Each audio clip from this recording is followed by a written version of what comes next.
Right. Good morning, everyone. Welcome to Record Keeping Like a Rock Star. Okay, I'm not actually going to wear those glasses. They're ridiculous. Thank you so much for being here for Record Keeping Like a Rock Star. We have two amazing and well-experienced speakers for you today. DeAndre Peterson with Lift Fund. He is, in his current position, he is the Business Development Officer with Lift Fund, but he has a ton of deep experience both in community education, outreach, counseling even. He's got his master's in counseling and psychology. So if you are stressed about record keeping, he's the one for us. And the primary presentation is going to be done by Jarlicia Jones of Pathway. She is a member of the Pathways or the Women's Business Center in Memphis, Tennessee. She is an experienced tax accountant. And so she has a lot of experience with record keeping, the importance of it, and how record keeping really allows us to do business well and do it better, and obviously access capital. So that's kind of the foundation. That's why we are here today. When we started thinking about this series of presentations, we started right around the pandemic, thinking about what about all the folks who didn't get access to the PPP or didn't know how to apply for the EIDL loan? What are the major barriers in keeping those folks from accessing that capital to move forward with their businesses? And so much of it just came down to record keeping. And so this is kind of this is the whole point of this series. And if you didn't know, we are a collaborative effort with about 14 different, I'm going to try and move backwards in my presentation.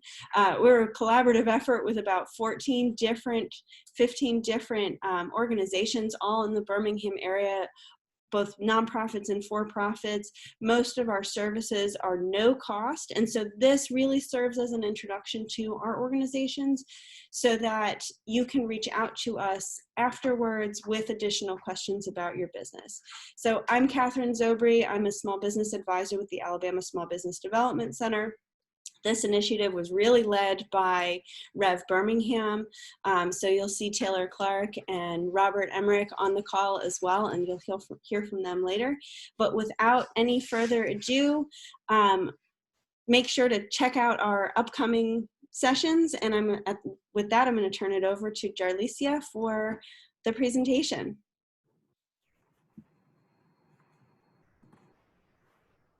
Good morning. Thank you so much, Catherine, for that wonderful introduction.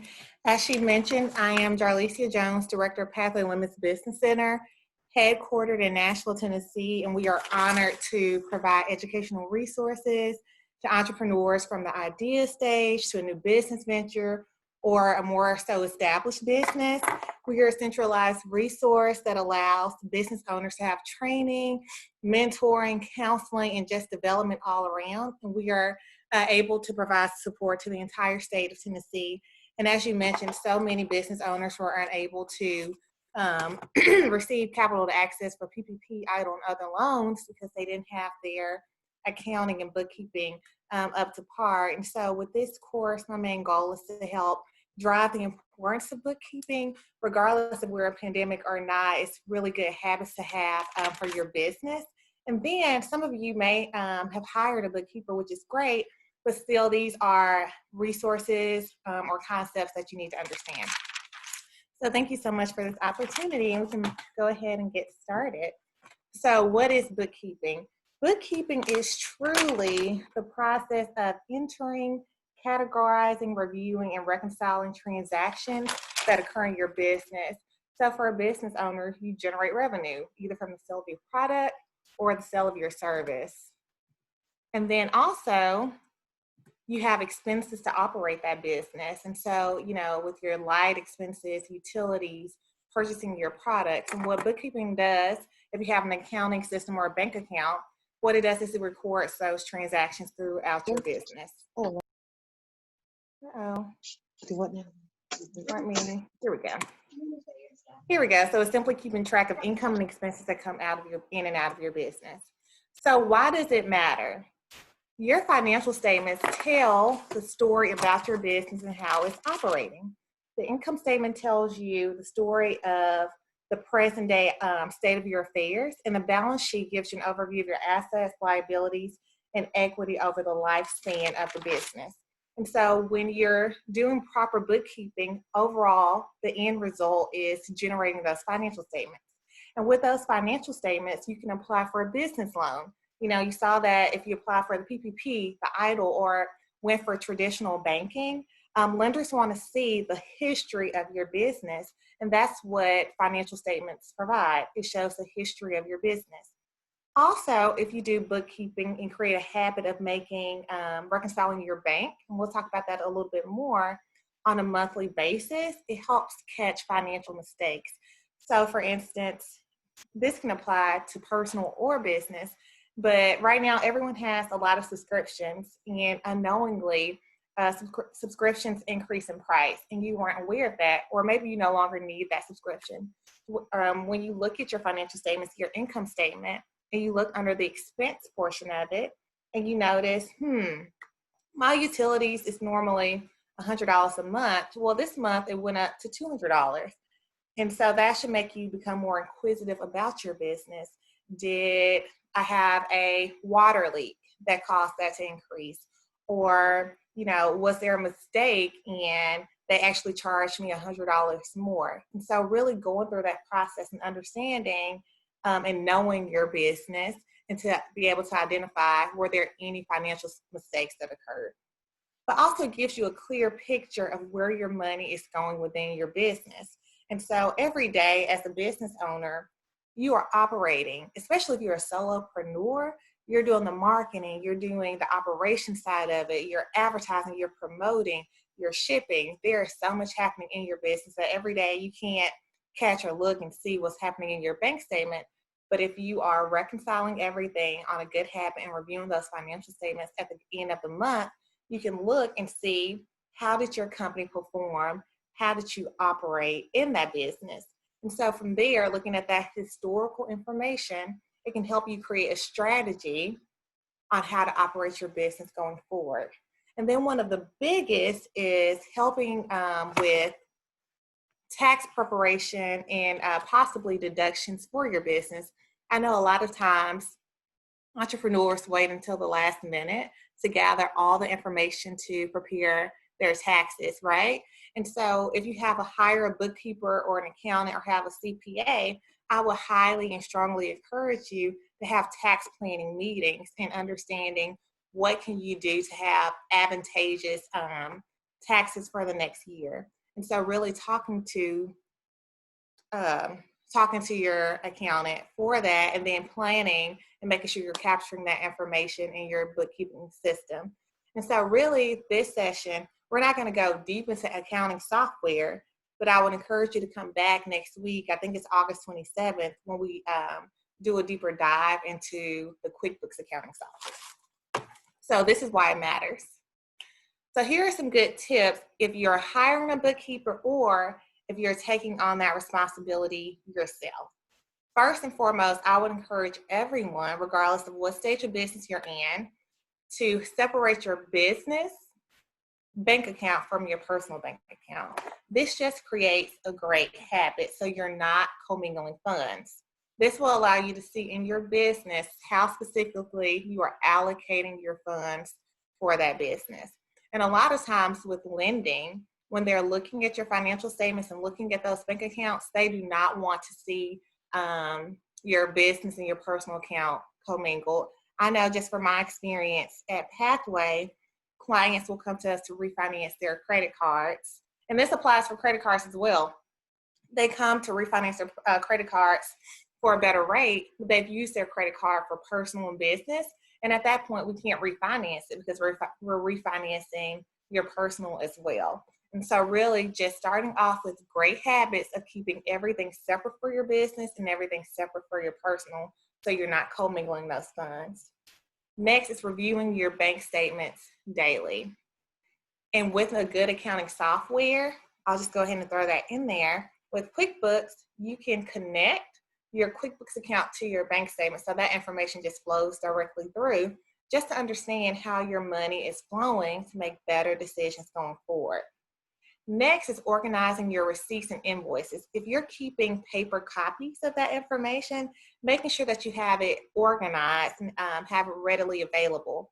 There are two types of accounting. One is cash basis and the other is accrual.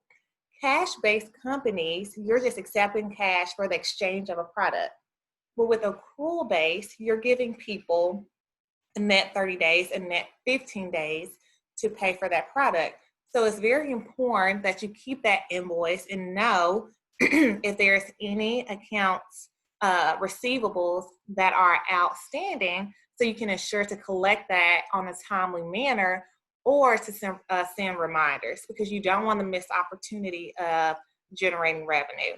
So just making sure if you have paper copies or digital copies, having it stored somewhere that you can easily locate and access and know when those funds are due. And it's the same if you have, a lot of times utilities send your bill on the 1st and it's not due until the 15th.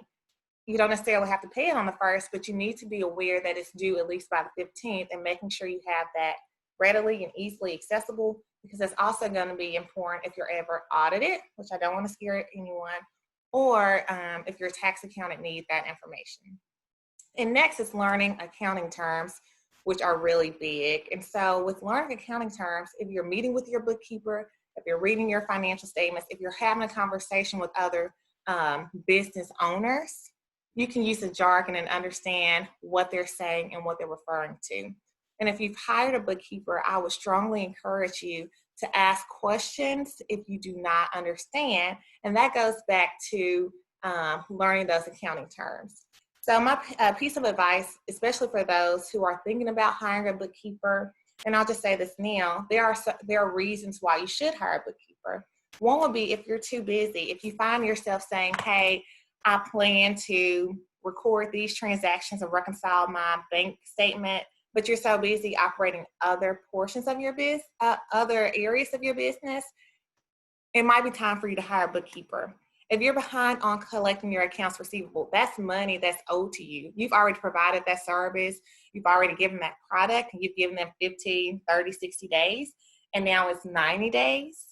It's time for you to hire a bookkeeper, someone who's responsible for collecting those accounts receivables. If you're behind on sending out invoices, that's very important. It might be time for you to hire a bookkeeper. And if you're always trying to play catch up for tax season, you're always trying to gather that material and give it to your accountant, it may be time for bookkeeping, because that accountant is charging you probably by the hour. And so if you're organized, having all that information prepared and ready to go, that'll save you in possibly tax liabilities and preparation fees. The other tip I want to give here is for cash-based businesses, how we talked about, with a cash-based business, I have my Weenie Dog water bottle. You can't get it unless you give me $30 right now. That's cash basis, right?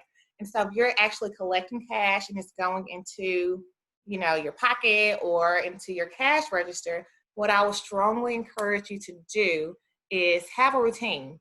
Take that cash to the bank either weekly or daily, but it needs to be as soon as possible, because we don't want to risk you commingling funds and taking money out of your business that you didn't mean to. Because a lot of times, when you file your tax return, they're looking at your bank statement, they're looking at your financial statement. And if that information has never been recorded, it's as if it never happened. And so you'll hear that a lot, record keeping like a rock star. So it's really important. For instance, with the EIDL and the PPP loan, a lot of entrepreneurs were either A, unable to receive any funding, or B, did not receive as much as they needed, because their financial statements, their income statements showed that to continue operating their business, they needed $30,000, but in reality, they needed $50,000. But instead of making those daily or weekly deposits, filing it on their tax return, they pocketed it instead. And so, you might think, I'm avoiding taxes, but in the long run, it's really hurting yourself. And so I would strongly encourage you to start implementing these habits into your business now. And just for the review, and I think everyone's getting this presentation, keeping your business account and your personal account separate. And that's bank accounts, credit cards.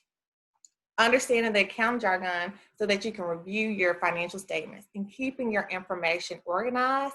And if you don't know the answer or don't understand something, and you're especially paying a bookkeeper, raise your hand and ask questions. And if you don't, based off of previous experience, don't understand what they're saying or think it's not necessarily appropriate, I will highly encourage you to seek out Terrell Birmingham, come to Pathway WBC, go to a resource that you trust and start to ask questions, because there are some bookkeepers, accountants, and CPAs that do take advantage of small business owners. And that's me being very transparent with you because I've seen it happen before. All right, so we talked about the importance of bookkeeping and how the overall result is generating profit and loss statement and generating a balance sheet. And so some of you have attended this course before. And so I think maybe a couple of weeks ago, there was a course all about financial and accounting jargon. So I'll just go over this on a high level. So if you look at your bank statement, you have all these transactions: Walmart, $10, PayPal, $50. In Nashville is NES for electric service, $25. And what it's doing is it's taking this information and putting it into financial statements. The revenue portion, it consists of income, cost of goods sold, gross income. And pause here, my background is in accounting, worked for PricewaterhouseCoopers doing tax accounting, and then did industry services for a while, and I have an MBA in accounting. So this is my jam, and I love it. All right, so back to the schedule program here. Income is just truly what you generate from selling that, product, selling that service. Cost of goods sold is directly related to income. So for instance, my water bottle costs $30. I'm selling it to you for $30, but it only costs me $10. So I have gross income of $20, right? Doing pretty good here. Operating expenses are all the expenses it takes for you to run your business. And so that's, advertising, marketing materials, utilities, rent, insurance, payroll. And then the difference between the gross income and the operating expenses is your operating income. And then you have other expenses that happen through your business. It's not directly related to your business. For instance, my water bottle machine breaks and I decide to sell it. And so I generate a little bit of money from that, but that's not directly correlated to me selling these water bottles. Okay. And so at the end of that, you have your net income, which is either positive or negative, or you could break even. And a lot of companies do break even, and that's good as well. But we want to avoid that loss. And how do you avoid that loss?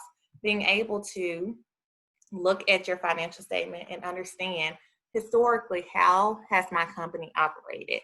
And so I encourage a lot of business owners definitely to take the time at the end of the month to review your P&L statement, read it, understand why your company operated in that sense. So for instance, if we just do a quick read of this P&L statement, gross income was, let me move my talking box, $30,000. They had a couple returns, and so it's $29,400.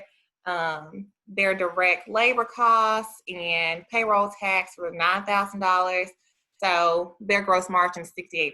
So what that's saying is, for them to operate that business, it took 68%. So they're doing pretty good. After that, you're looking at your operating expenses. Okay, let's see. Advertising was just $50. Car and truck was $100. They had some depreciation. We won't talk about that right now. And just really looking at how their business operated. So for some reason with this company, they didn't have any contract labor this month.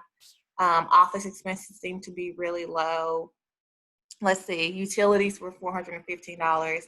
Their biggest cost seems to be their rent, which is $1,500, and then wages $1,100. And so it's just really looking at and understanding how your company's operating. What can you do going forward? For this company, 30,000 gross sales could be good or it could be bad. Let's say in February, gross sales were $80,000. That is a $50,000 increase. For that company, if that was my client, I would ask them, what did you do differently and how can we duplicate that going forward? If your gross sales were $50,000, how did it impact and affect your labor costs? that should go up with your productions. How did it impact your operating costs? And do you think it's feasible and you have the capacity to duplicate that going forward? And so really, as a business owner, looking at your P&L statement helps you strategize what can you do for your company going forward. How can you create a cash flow statement? We talked about cash flow statements a couple of weeks ago. If you didn't have a chance to look at that presentation, I think it's on Rev Birmingham as a replay that you can watch. But as a business owner, really putting on that strategic hat and understanding how your company is operating, and really the P&L statement captures this information. Next is the balance sheet. So the balance sheet shows your assets, liabilities, and equity. And really what this is showing, I would say a lender is assets. What do you own? How much cash do you have in the bank? Accounts receivable, you have outstanding invoices. Someone needs to, pay you for that purchase of that good or that product. Either they pay for it on credit or you just extended their, payment time. Inventory, these are all the things that you can easily and readily access if you need cash in the bank. Next are liabilities. It's just basically saying, who do you owe? Looking at it, accounts payable, these are sometimes short term. Like the easiest one for me to say is, utilities. The utilities, is due of the 15th. You receive the bill on the 1st. You're like, I'm not going to pay it until the 8th because I feel like it. Well, it's just sitting there to remind you, and it's a good reminder, hey, this is due. Also looking at current liability, long-term liability. Have you, went to the bank and owe a loan? And so it's showing a lender or an investor or you as a business owner, okay, January 1st, 2020, I went to the bank and took out a $100,000 loan. Well, next month I owe this amount. Next month I owe this amount. And so it just shows you over a period of time, who do you owe? So assets, what you own, and liabilities, who do you owe? So equity is a part of the company where either you've had capital invested by yourself, someone has contributed money through an investor, or if you are taking money out of the funds, if you're doing owner's draws, it'll be reflected here. Does someone have a question? We're good? Okay. And so what I encourage a lot of business owners, because especially at the beginning stages of business, it is important for you to start your financial statements immediately. It creates a great habit. So as your company is scaling, it doesn't feel as if there's another wrench thrown into your programming. You've already understood and know the purpose of bookkeeping or record keeping and making sure you reconcile your bank at the end of the month and report those transactions.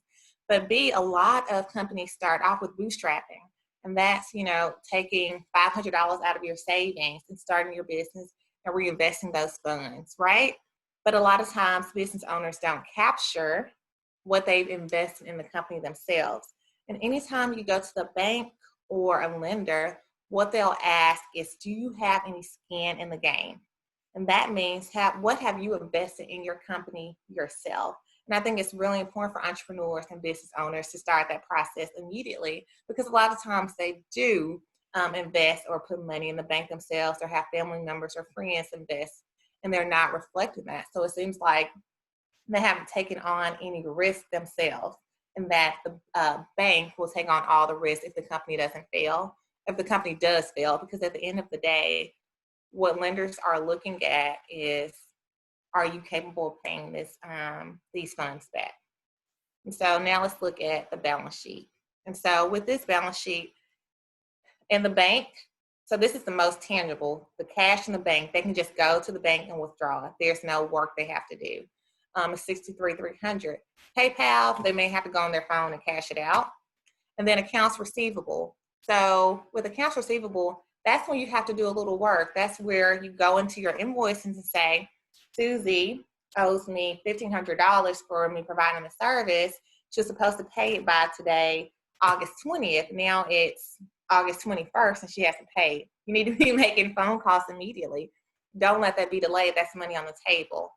Inventory has to be turned into that product. And so either you can take your inventory and sell it, but it takes a little bit of work to do that. And then prepaid assets could be A lot of times with insurance, or I don't know why this comes to mind, pest control, normally you pay for a whole year up front or 6 months at a time. And so this is going into accrual accounting, and I don't want to get too focused there. Next, on this asset side, if you own a building, if you have vehicles, furniture, that takes a little bit more work to turn. So it's not as tangible as cash in the bank or your AR inventory or prepaid assets. And so that's not directly correlated with your business. It helps you with operating your business, but it's not your main line of generating revenue. And then accumulated depreciation, that's for tax purposes. And then on the other side is your liabilities. Accounts payable, maybe you have recently did a build out to your building and you didn't have the $5,000 to pay up front. And so that contractor is allowing you 60 days to make payments. So that's a good reminder when you look at your balance sheet. Oh yeah, I need to remember to pay this contractor for the work that they've done. And then going to the debt piece, if you have a loan or a credit card, it shows you your balance at that date and time. And just to give you one technical, accounting term or accounting tip right now, is that when you pay your credit card bill or when you pay your loan, it's comprised of two things, which is your principal and your interest. And so the principal is the total amount the bank loaned you or the credit card provided to you. But the interest is the piece where the bank makes their money. It's like, we can't give this money to you for free. And so when you're doing your accounting, you apply the principal to the balance sheet to show, okay, for instance, let's give you an example. For instance, you took out a credit card that's $20,000 and your loan payment is $1,000 per month. And when you look at not the invoice, when you look at the payment schedule, it says $1,000 in total. $900 is going to go to the principal, which you will reflect on the credit card on the balance sheet, and then the $100 go to the income statement, which is interest. And so just keep that in mind. When you pay that $1,000, it doesn't reduce the total. It doesn't reduce the total principal on the loan. Just the let me pause. It doesn't reduce, the $1,000 doesn't go completely towards the credit card, just the $900 do. All right, and then the last piece is that owner equity, where we talk about if you have, contributed any money to the business, it's reflected here. Or if you're doing owner's draw, and that's based on if you're LLC, or sole proprietor, what you decide in your business. We're not going to go deep in detail there, but that's reflected there as well. And so you can see your total assets and liabilities equal the same. And if those are different, something has gone awry in your accounting technique. And I would strongly encourage you to reach out to a professional and ask for that help. Do we have any questions, Catherine, to address right now? We do. They are about payroll and taking owner's draw. Do you want to answer them now, or do you want to answer them at the end of the presentation? Let's answer at the end of the presentation. Those could be very specific. So if I don't know it, I'll refer you to someone else. And if it's something that has a lot of sort of conditions, it might be better that we take it offline if there are some things that we might need to talk about your, kind of the inner workings of your company. We don't want to share any trade secrets and broadcast them too widely, but we can definitely, like I said in the beginning, this is an introduction to all of the partners. We've got Charmaine Chapman with Operation Hope, Victor Brown with the Birmingham Business Alliance, obviously Pathway and Lift Fund are here as well, and a number of other organizations. So this is the starting place. This is a great place to be with these questions. We'll keep the questions rolling in. We'll answer what we can at the end, and then if we can't get to them at the end, we'll meet back up with you for further details. Thanks, everyone.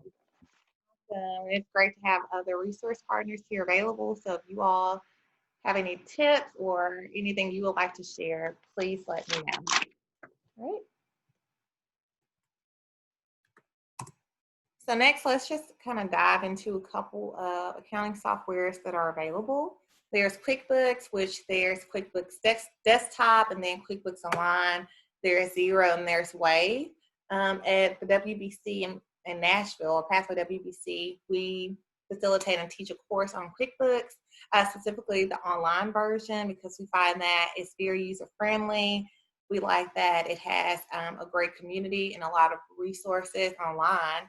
And one of the items that I mentioned earlier is that you can connect your QuickBooks account directly to your bank account. So if you have a business bank account, I would strongly encourage you to connect it. And so what happens on a daily basis is that QuickBooks goes into your bank account that's connected online, of course, and brings over those transactions.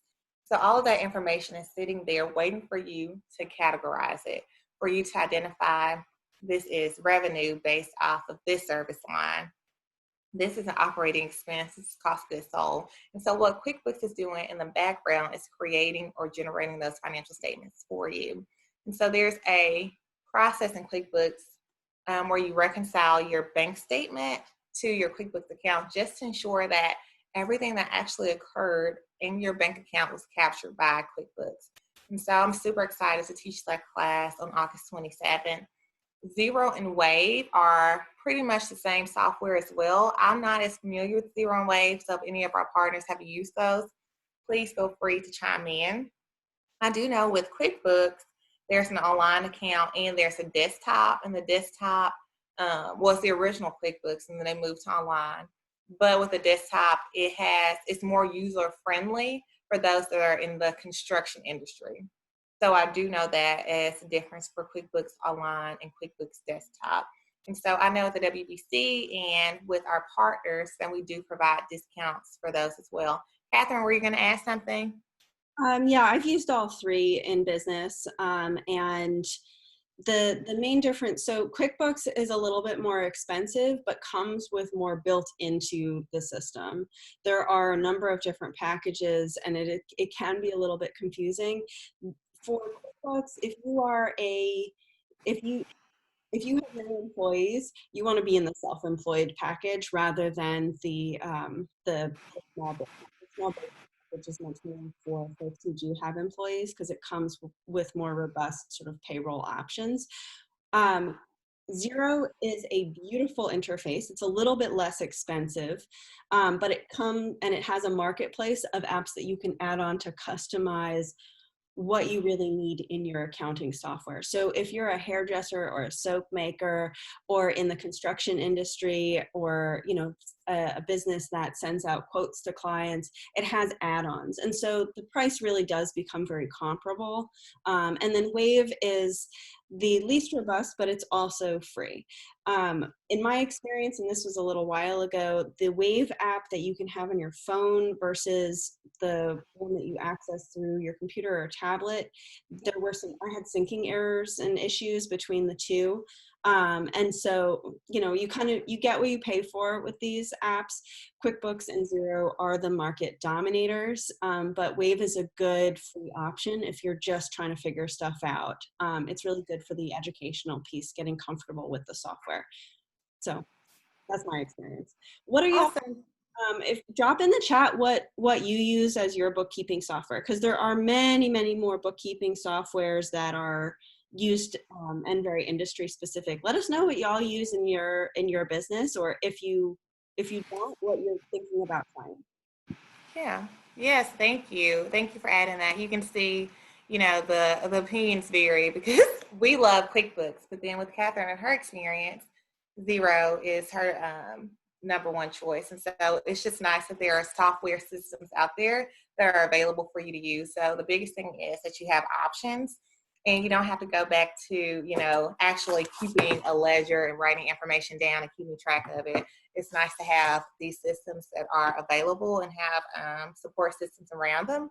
One more thing I'd like to add about QuickBooks is that it is on an app, and I know some people who operate their business directly from the app, and especially if you, probably not so much now, but are interfacing with clients, and you have gas mileage, it has tracking there for your business, in addition to an option if you're out and about and you have a dinner with a client, you can take a picture of the receipt right there so you don't have to worry about keeping the actual copy of the receipt and storing it. QuickBooks has it already built into your phone. Do we have people sharing what softwares they're using. Let's see, I can look. Got a good number of folks that use QuickBooks, started with Wave and upgraded to QuickBooks. Looks like mostly QuickBooks in the chat. Okay. QuickBooks people, I really like their customer service. Anytime I've had trouble, they have been spot on. Okay, so this is for, what are the responsibilities of a bookkeeper, or if you're bookkeeping, what are your responsibilities? And so these might be out of order a little bit, but I'll put them in order that I see fit. And so first, posting and updating journal entries. And what's really good with QuickBooks, a lot of times you don't have to create journal entries, but if there is a lack between your accounting software and your bank account, there might be times where you have to post journal entries. It sounds scary, but it's really not. And there are a lot of resources available online, and definitely through all of our centers that are represented here that can assist you with that process.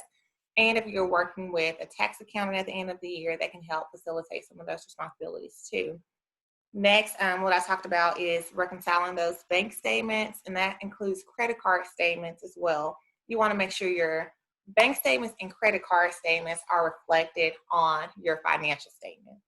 So all of those transactions that are occurring needs to be reflected on your financial statements. You don't leave off a credit card.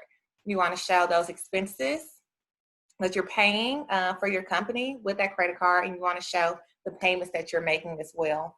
It's all about being transparent and honest with yourself, with lenders, and with investors. And having these financial statements prepared, readily available, and being able to review them will help you in the long term of your business. So if you hire a bookkeeper or not, these are still responsibilities that you need to understand, and you still need to understand how to read and understand your financials. Next is tracking fixed assets and preparing depreciation schedules. If you did not study accounting, I would highly encourage you to either have your tax accountant or hire someone to track your fixed assets. And so fixed assets are, so fixed assets could be machinery and equipment and things of that sort, what you're using to generate that product or that service.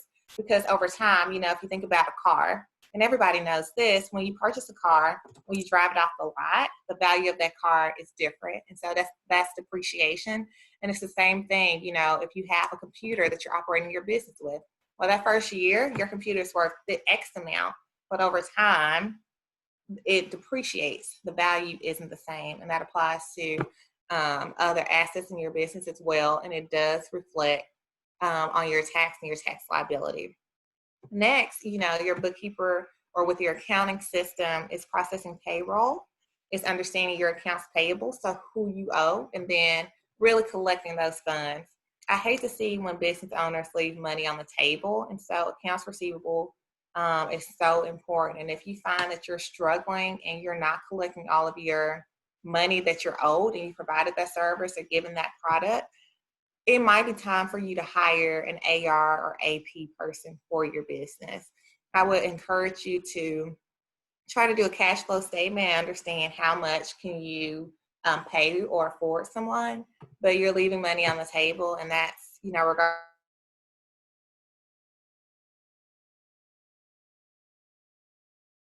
Jarlicia, we lost you.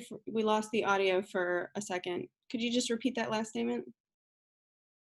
Oh, I still can't hear you. Can you hear us, everyone? Can you hear Jarlicia? Drop it in the chat if you're having audio. You're having. Oh, okay. Sounds like you're back. Testing. Okay, what about now? Now we can hear you. Okay, thanks. Okay. All right. So for instance, the main thing I was just saying with accounts receivable, if you're leaving money on the table, that's not a good practice for your business. And if you have the ability to hire an AP or AR person to take over that responsibility, I would highly encourage it. Next is performing month-end closing. And so part of that process is really reconciling those bank statements, making sure that the accounts payable have been paid, that the AR has been received. And then next is preparing the trial balance, which that term you probably have heard when you're working with your tax accountant. That's just a summary of all the transactions that have occurred in your business over the year. Can you guys still hear me? Okay.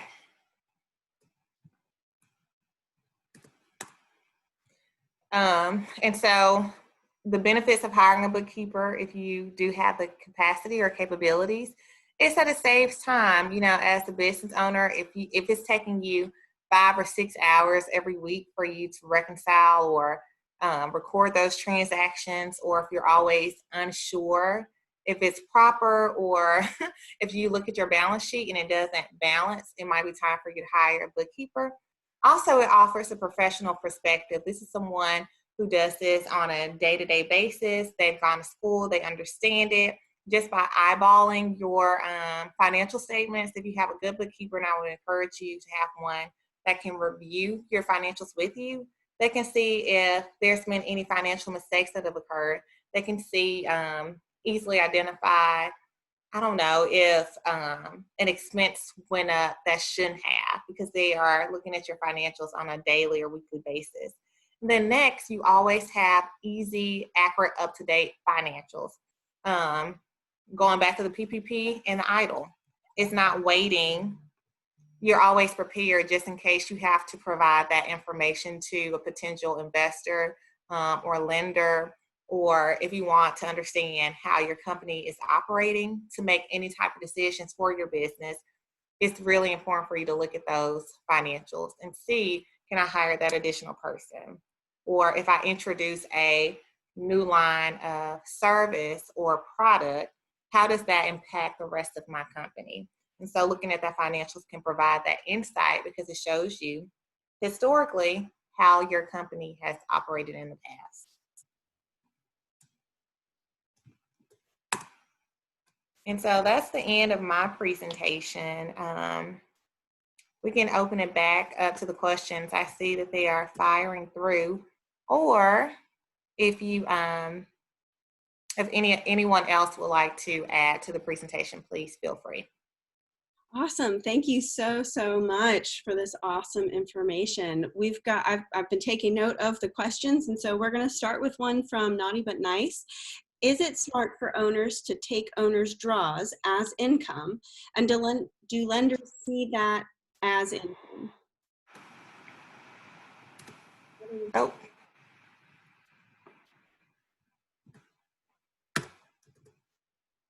Okay, so is it important for an owner to take owner's draw and report it as their income for their business?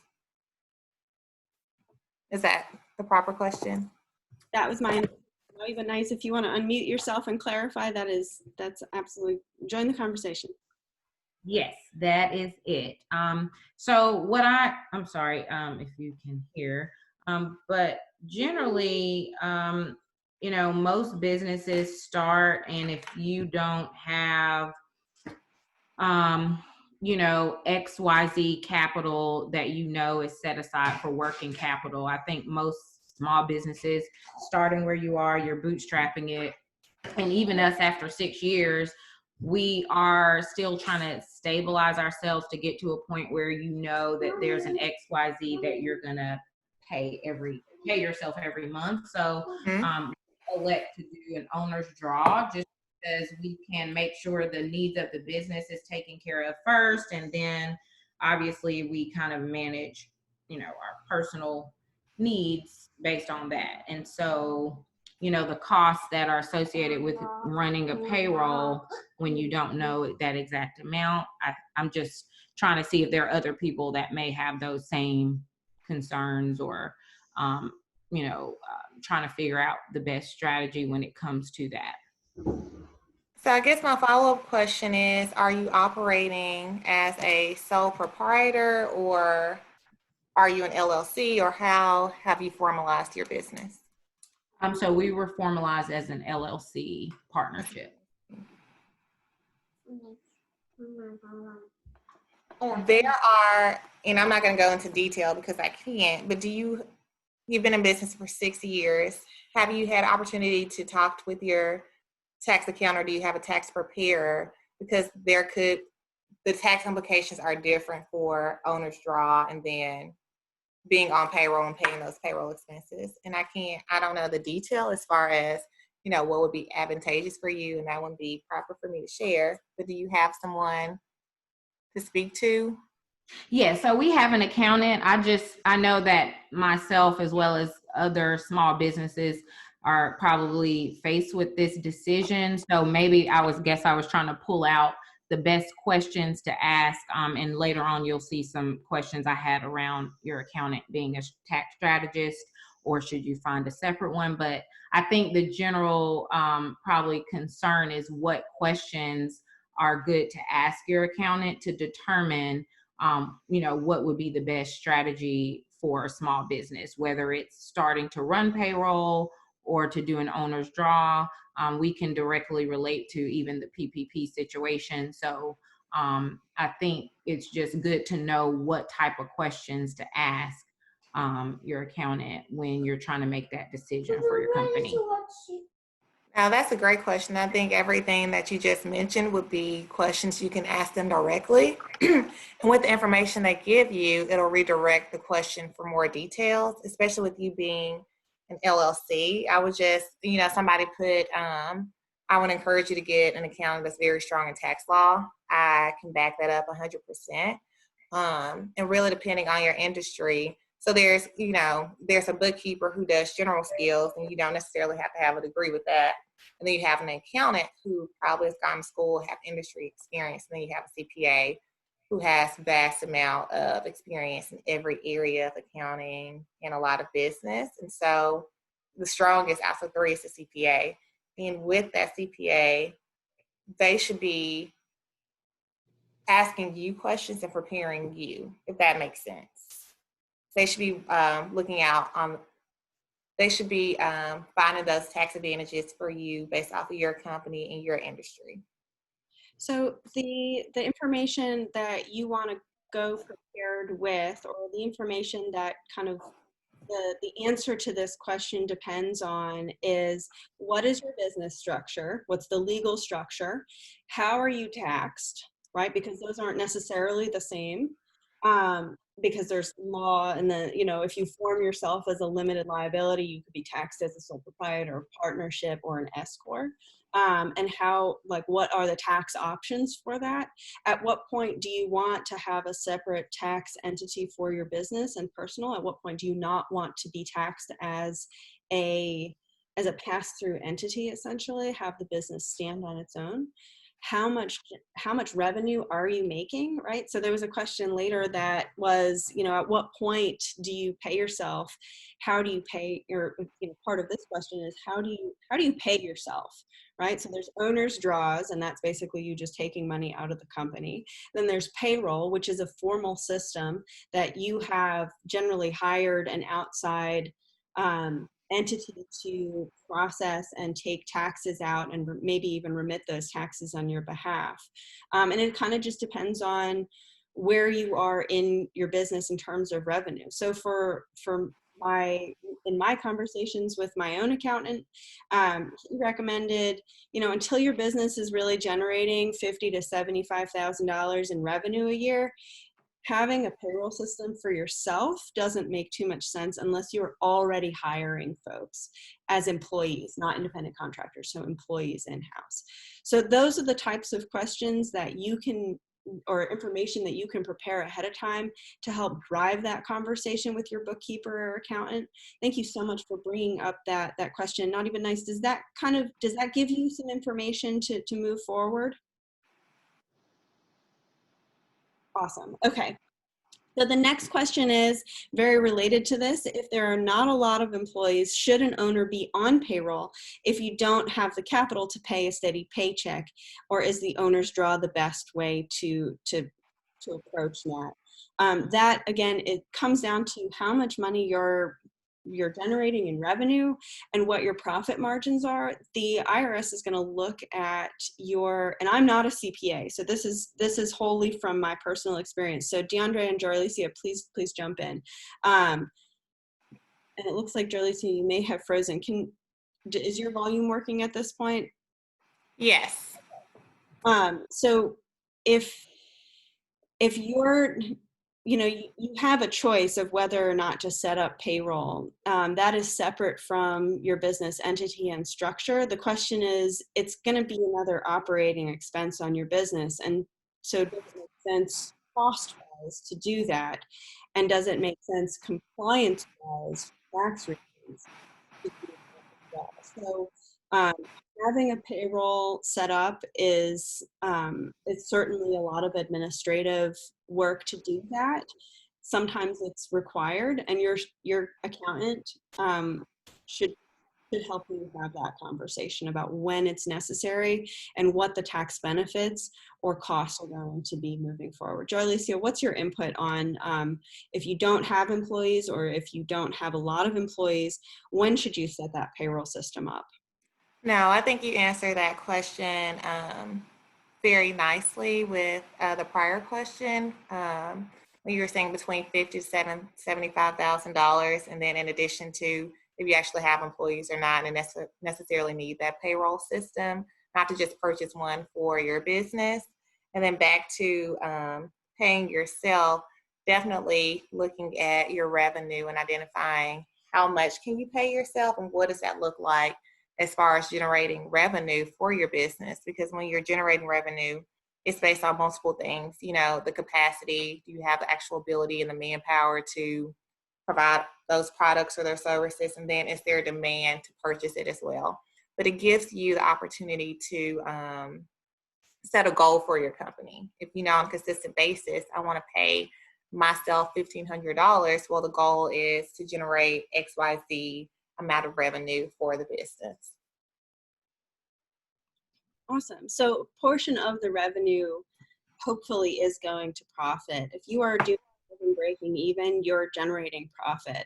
And so the way that you divvy up that profit in terms of your own compensation, that's a good way to kind of approach that question. Like, how much can you take from the company without damaging or taking away from the operating expenses? Some authors and some speakers in the industry, they like to flip that on its head. It's a system called Profit First, and it really says, okay, so you should have 5 different accounts, and either whether you physically separate these bank accounts or just do it mentally. The 5 accounts are your revenue, where your money comes into, your operating expenses, where your money goes out of, your tax account as well. So that is money that you set aside specifically for taxes. And then your owner's compensation. Now the IRS is going to, if you have a pass-through entity, the IRS is going to look at your owner's compensation and your profit for your business as the same thing, and you're going to be taxed on all of that.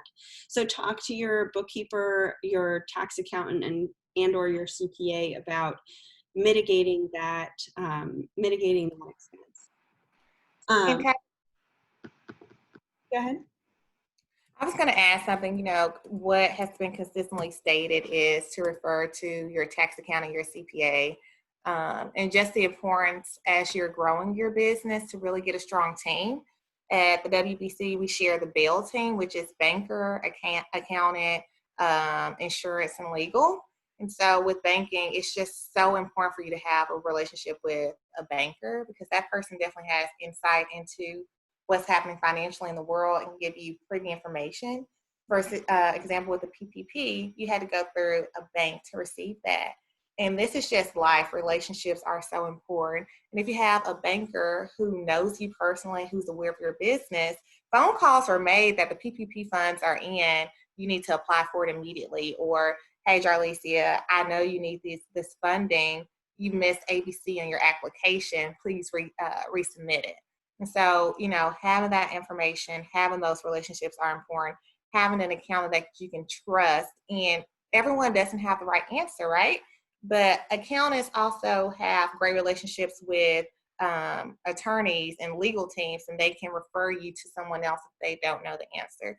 So I was you're starting your business. Easiest one is banking. So definitely start there and then move into the accountant and the legal and the insurance. Awesome. Jarlicia, I know you've got to jump on another call, so I really wanted to thank you for sharing so much amazing information and your insights and experience. We're going to keep the call going for another couple minutes so that we can answer some of those last questions. We've also got DeAndre Peterson, who's been very quiet up to this point, but hopefully he will jump in with some answers. The slides of this will be available in an email later today or tomorrow, and so feel free to reach out to Jarlicia or any of the other folks that are on this call as research partners for additional assistance. And we're just going to be honest with you. If this is outside of our skill set, we'll be able to connect you with somebody who can answer these questions for you. So Jarlicia, thank you so much for participating and giving us this information today. The next question was, when should you use an accountant versus a bookkeeper? DeAndre, do you want to weigh in on that? Can I pull you out of this crowd? Sure. Yeah, thank you so much. Y'all been doing an awesome job of explaining it. And I think kind of address something that Victor said in there. He's saying it's worth it to make a plan to hire a bookkeeper. And let's go ahead and add an accountant with that also. I think it's important to have both on your team. And depending on your skill set, there may be some bookkeeping that you can do yourself. But it's about balancing, of course, as an entrepreneur, your time. Of course, you are running a business, and so sometimes it's going to be more valuable for you to hire that out, to hire that accountant out. But basically, we kind of like tell our entrepreneurs that bookkeeper does what exactly what they keep the books, and where an accountant more so helps you plan. And so I think it's extremely important, even if you can't afford an accountant when you start, it's important to speak to one, to plan to have one in place, because it's extremely important to have both those individuals on your team. And like I said, if you're strong in bookkeeping, of course, with the software and different things like that, you can definitely go with that. But it's extremely important, especially when it comes to your tax liabilities and things like that, to have an accountant on your team. Charmaine asked a follow-up question on that topic. What if you don't have the ability to hire an accountant or bookkeeper? Yeah, I would definitely reach out, like I said, to some of the individuals that's a part of this group, to see what kind of resources that are available at no cost. There are some organizations that will come in and let's say do an evaluation of your business, kind of put you on that right track. But there are resources out there, especially for startup businesses.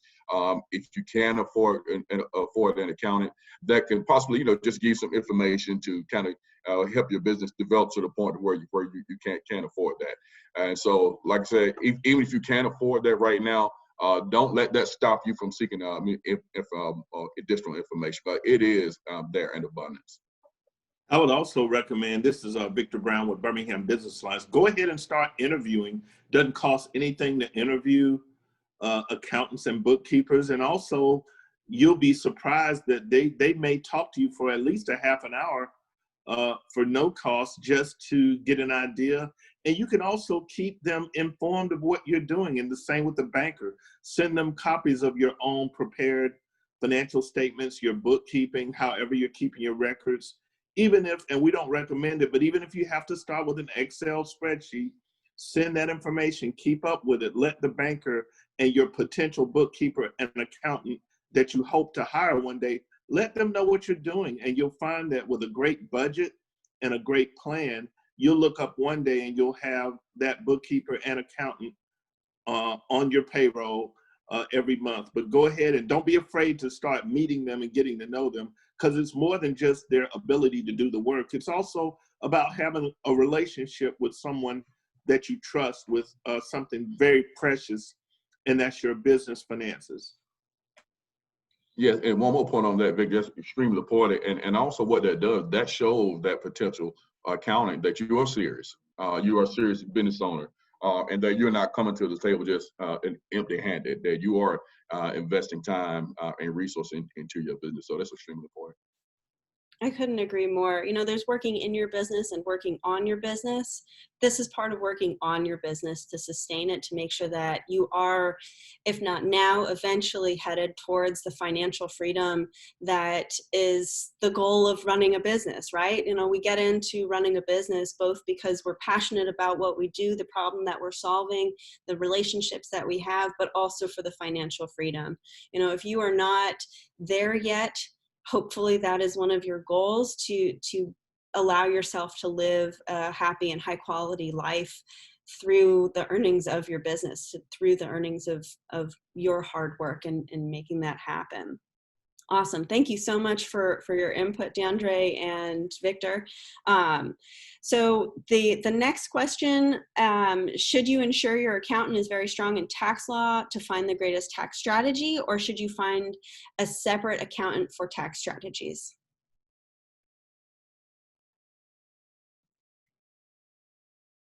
Yes, I'll jump in. I mean, of course, the first option is always desirable.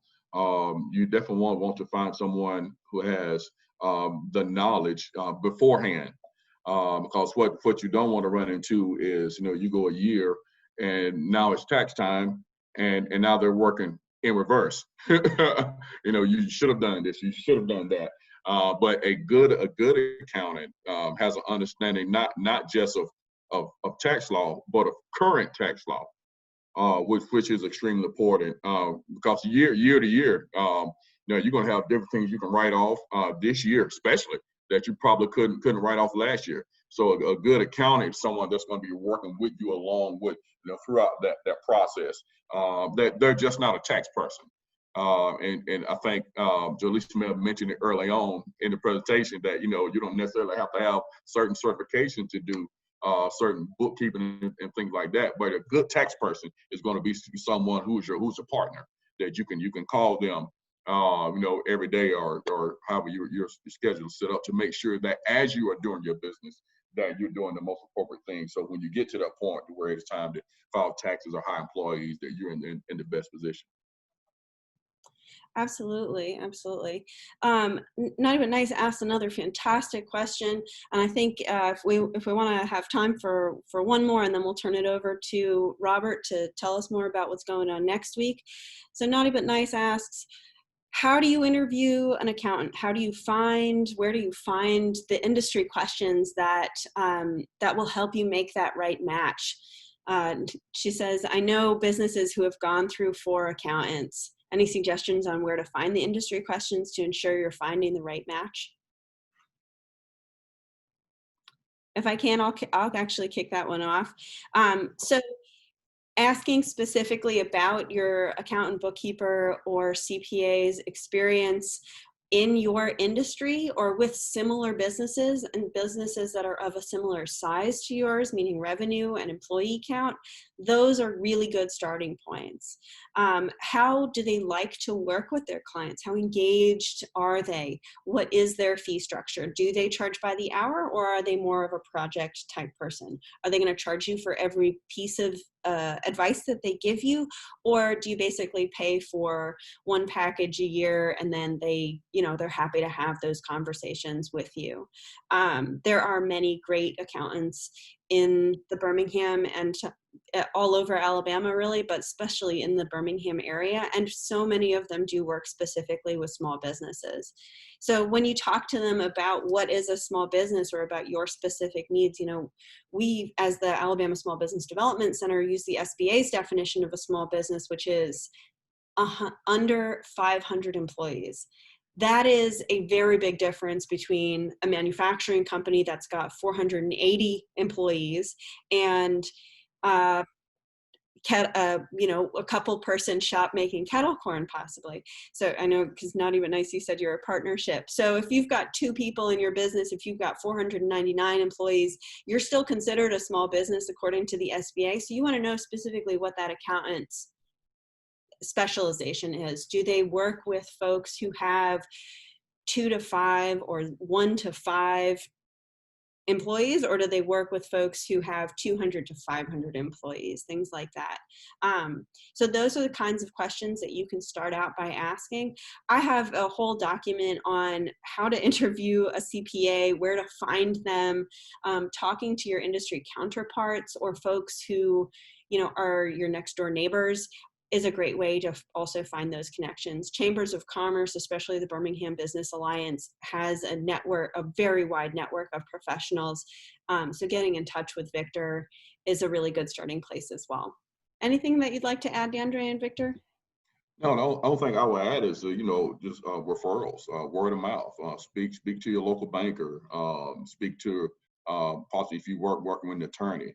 So that's one of the best ways to find someone who has a good reputation in the field. Awesome. Thank you so much. Robert, we're going to turn it over to you at this point. Thank you so much for being here, part of this presentation. What's going on next week? So we have a couple of really great workshops lined up next week, Catherine. That sounds like a game show. On Tuesday, if I could make my PowerPoint work here. It's not working. Well, there we are. Coming up next week, we have a great part 2 of online tools, which will be an in-depth presentation. We will share that in the follow-up email. And on Thursday of next week, Jerlicia will be back with a QuickBooks deep dive. So that is a 2-hour session. If you think we loaded a lot on you today, then get ready. But again, we will be sharing the video, the presentation from today, the deck, and follow-up information as well. So thank you all. You are not alone in this mission of bookkeeping. We are so happy that you joined us today. Please, this is just the beginning of your journey for bookkeeping, or continuing on that journey for bookkeeping and record keeping like a rock star, baby. Woot, woot. Thanks everybody for joining us. Have a great rest of your week, enjoyable weekend, and please join us for next week's sessions.